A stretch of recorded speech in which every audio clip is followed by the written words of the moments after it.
बच्चे बूढ़े जवान सभी रहते हैं, मगर यहीं पे ये भी होता है, ताश भी होते हैं। वीडियो में किसी को तकलीफ देने के लिए नहीं बना रहा हूँ, क्योंकि जिन बच्चों के मैं भविष्य की बात देख रहा हूँ, शायद इसी के वजह से उन बच्चे को पेट भरता होगा। इस वीडियो के माध्यम से मैं यही कहना चाहता हूँ, हमारे गांव के जो भी चाचा भैया दादा, अरे जे कोई भी करता काम, दारू शराब जुआ हमारी, ये गांव से बाहर करो लो। तो हेलो फ्रेंड्स, मैं कमीना अपनी जेटी वॉइस यूट्यूब चैनल में आप सबका स्वागत करता है। तो आज का वीडियो कुछ अलग ही टाइप का, अलग ही किस्म का शानदार जबरदस्त जिंदाबाद होने वाला है, क्योंकि आज हम अपने गांव की उस हकीकत से रूबरू कराने जा रहे हैं जिसे देखने और सुनने के बाद आपके मुझ नहीं बल्कि ओ माई गॉड की आवाज आएगा। तो चलिए शुरू से शुरू करते हैं। Let the world go by, by, by. तो हम बात करने वाले हैं बिहार राज्य के एक छोटे से गांव के नवीगंज जानटोला के बारे में, जो कि छपरा जिला में पड़ता है। तो इस गांव के अंदर इन करने के लिए दो रास्ते हैं, जो कि एक रास्ता टेम्पोररी है, जो बहुत कम ही ज़्यादा यूज होता है उस रास्ते को, और एक रास्ता ऐसा है जो कि एनी टाइम उस रास्ते से रात हो या दिन हो पब्लिक आता जाता रहता है, क्योंकि वहाँ रोड का विकास हो गया। और दूसरा रास्ता वो है जहाँ पे रोड का विकास नहीं हो। तो जहाँ रोड का विकास नहीं हो उस रास्ते से पब्लिक कम ही आते जाते हैं, और जिस रास्ते से रोड का विकास हुआ है उस रास्ते में पब्लिक डे और नाइट फुल मजे से आते और जाते हैं। तो चलिए चलते हैं। तो यार भाई चलो दिखाते हैं आप सबको वो रास्ता जो कि बना बनाया कुछ इस प्रकार है। चलो।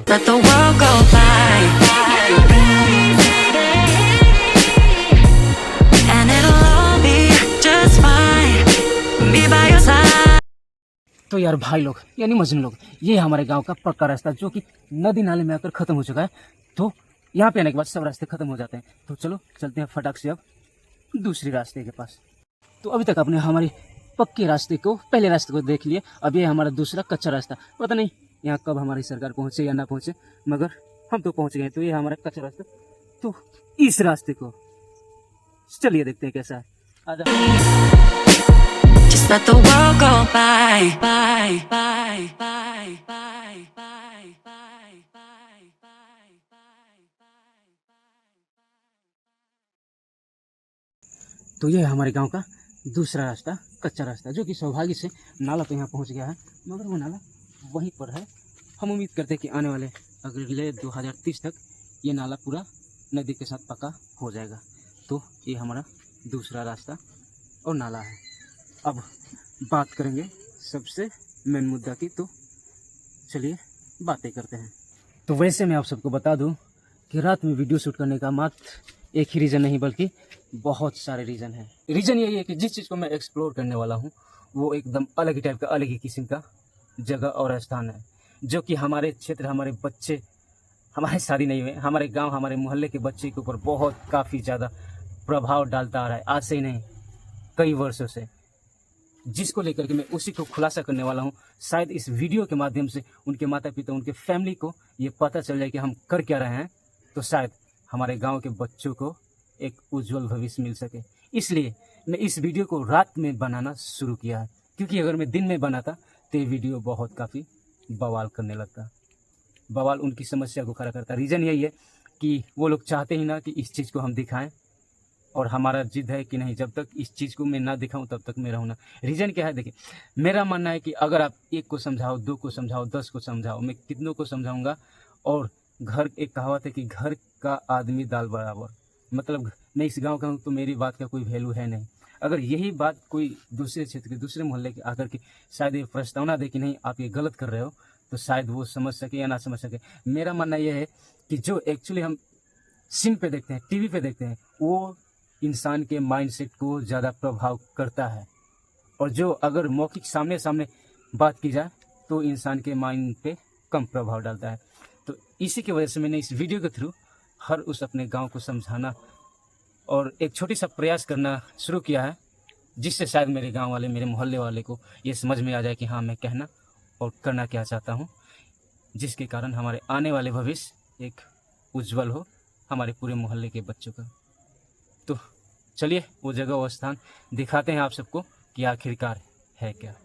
तो अगर हम इस गांव की आबादी की बात करें तो इस गांव में लगभग 1000 तक जनसंख्या है, जो इस 1000 वाले आबादी वाले गांव में किसी अन्य समुदाय का नहीं बल्कि एक ही समुदाय का लोग रहते हैं, और उनका नाम है निषाद राज, जिनका मुख्य पेशा मछली मारना है।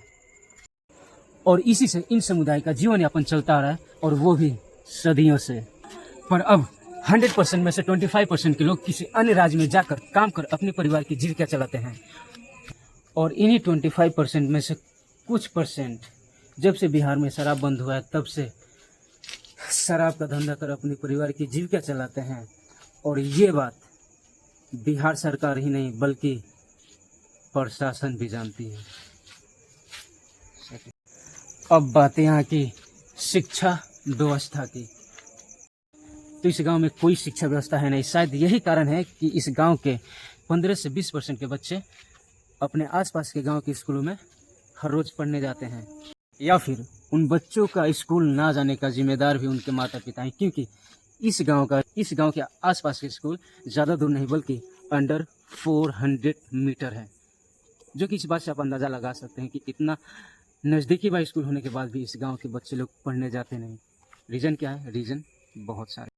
और मैं उन बच्चों को स्कूल ना जाने का दोष भी उनके माता पिता को देता हूँ, क्योंकि जिस गांव में उस बच्चे के पापा, चाचा, भैया उन बच्चों के सामने ही बैठ करके दारू शराब पिए और जुए खेले, तो क्या उनके बच्चे स्कूल जाना पसंद करेंगे? आप सब अपनी राय कमेंट सेक्शन में ज़रूर दें। और मैं आप सबको बता दूं कि ये वही जगह है जहाँ पे पूरे दिन बच्चे खेलते हैं और बच्चे बूढ़े जवान सभी रहते हैं, मगर यहीं पे ये भी होता है, ताश भी होते हैं। ये यहाँ पत्ते खेले जाते हैं पूरे दिन, और इसी फील्ड में इस गांव के बच्चे खेलते हैं। ये एक्चुअली फील्ड नहीं, इस गांव ने ही एक उम्मीद लेकर के इस ज़मीन को खरीदा था कि इस ज़मीन में हम अपने बच्चों के लिए स्कूल बनवाएंगे। मगर यहाँ के जो भी होते हैं कार्यकर्ता, मुखिया वार्ड जो भी हैं, अभी तक यहाँ पे ना कोई स्कूल, कुछ नहीं सुविधा दिया गया। मगर हाँ, एक बात है, यहाँ डेली ये होता रहता है। और जस्ट इसके बगल में थोड़े पास आ जाते हैं, ये जो थोड़ी गाछ दिख रही है, पेड़ पौधे देख रहे हैं, इसके जस्ट बगल में है, ये भी चलता है, यानी कि शराब मिलता है, और वो भी पूरा दिन। इसका कोई टाइम नहीं, कोई टेबल नहीं, कोई लिमिट नहीं, आपको जब चाहिए तब आ जाओ, मिलता है। तो यही है, वीडियो में किसी को तकलीफ़ देने के लिए नहीं बना रहा हूँ, क्योंकि मेरा एक मकसद है कि हमारे बाबा दादा जिस प्रकार अपने लाइफ जिया है उस प्रकार हम नहीं चाहते कि हमारे गांव के बच्चे भी जिए।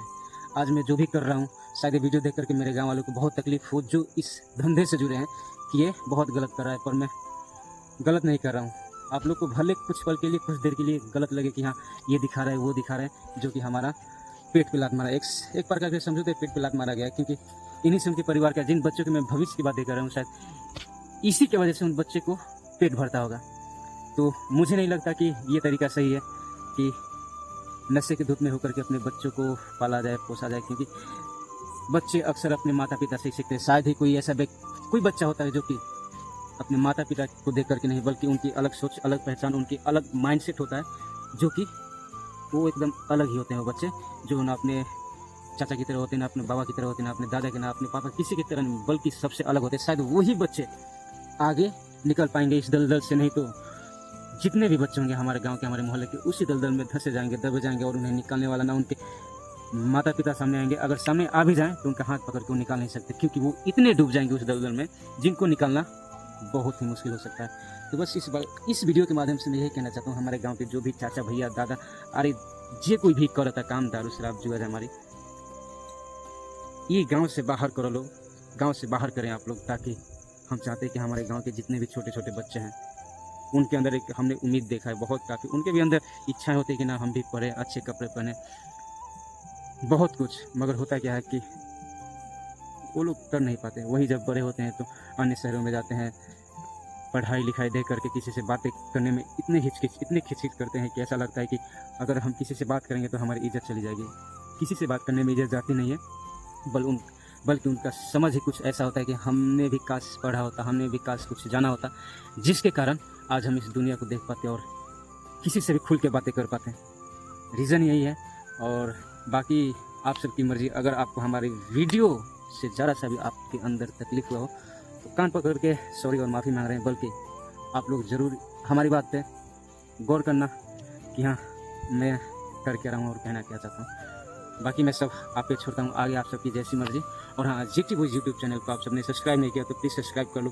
फेसबुक पे देख रहे हो तो पेज को फॉलो करो और हमें सपोर्ट करो, क्योंकि मैं अपनी बिहार के लिए बहुत कुछ करना चाहता हूँ। Thank you.